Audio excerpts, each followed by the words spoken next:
नमस्कार। यह जो प्रोसेस हम दिखाने जा रहे हैं ये जल नीति प्रोसेस है और जल नीति के सब पार्ट्स होते हैं जिसके अंदर हम जल नीति का मतलब है एक ऐसी क्रिया जिसके द्वारा शुद्धिकरण करके जल द्वारा शुद्धिकरण किया जाता है। तो जल द्वारा शुद्धिकरण करने के भिन्न भिन्न तरीके हैं जिससे हम ईएनटी को साफ़ कर सकते हैं। सूत्र नीति से जैसे एक झाड़ू मार के रगड़ दिया जाता है किसी जगह को और उस पर पानी डाले बगैर फर्श चमकता नहीं है, वैसे ये जल क्रिया का स्थान है। सूत्र नीति करने के बाद ही इसको करना चाहिए। तो इसमें पहले हम गार्गल्स कर रहे हैं।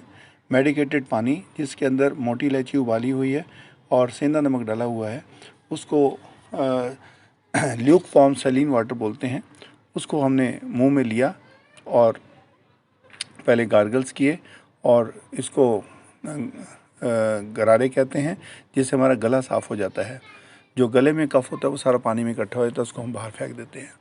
अब ये जल क्रिया में ये हाथ में लोटा पकड़ने का तरीका बताया गया है कि ये चारों उंगलियां खुली हुई और अंगूठा और छोटी उंगली के बीचों बीच टूटी होनी चाहिए और लोटा जो है वो पीतल का होना चाहिए, कली किया हुआ।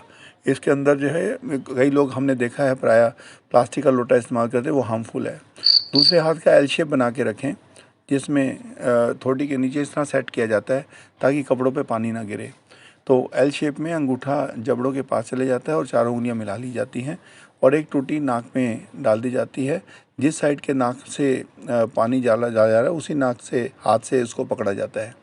तो अब इसमें आप देख रहे हैं कि राइट साइड के नाक से लोटा पकड़ा हुआ है और राइट हैंड से राइट नाक के अंदर डालते हुए जल को लेफ़्ट साइड से निकाला जा रहा है। तो इसमें पानी जो है नाक से राइट साइड से डल रहा है दाईं ओर से और बाईं ओर नाक से बाहर निकल रहा है।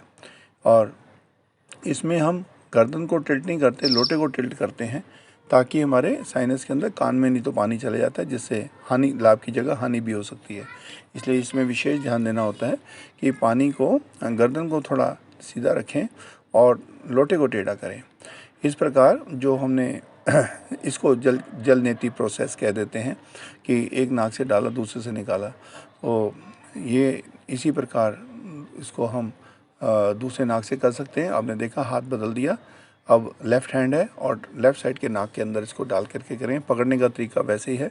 चेक कर लें कि तली से हथेली से ऊपर उठा हुआ, चारों उंगलियां आपस इक्वल डिस्टेंट हैं और अंगूठा और छोटी उंगली के बीचों बीच इसको टूटी को रखा जाता है और टूटी को नाक में प्रवेश करवाया और हल्का सा अपनी गर्दन को उठा के लोटे की तरफ देखते हैं तो आप पानी दूसरे नाक से अपने आप आना शुरू हो जाता है।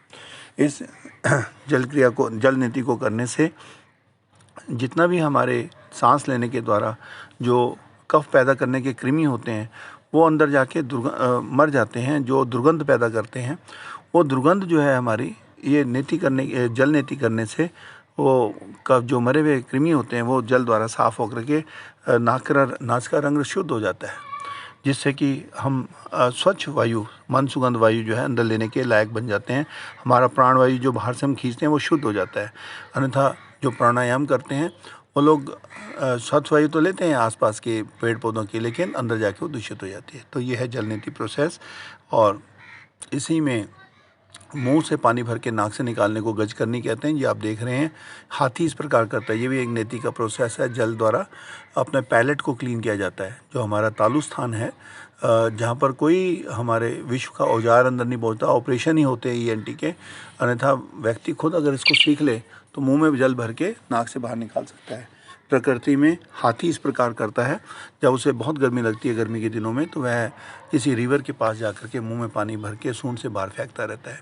उसका पैलेट क्लीन होने से उसको शांति पड़ती है और वो ठंडक महसूस करता है। किसी को ब्लड प्रेशर हाई रहता हो तो दूध में थोड़ा वो सौंफ उबाल ले, मोटी सौंफ, और छान करके उसको मुंह में भर के इस प्रकार नाक से बाहर निकाले तो उसका तालु स्थान क्लीन होने से ब्लड प्रेशर फ़ौरन नॉर्मल हो जाता है। तो ये शीतलता देता है। गर्मियों में इसका अभ्यास करना चाहिए, सर्दियों में बिल्कुल नहीं करना चाहिए। और जल द्वारा और पहले प्रैक्टिस करें और बाद में दूध द्वारा भी इसकी प्रैक्टिस की जा सकती है।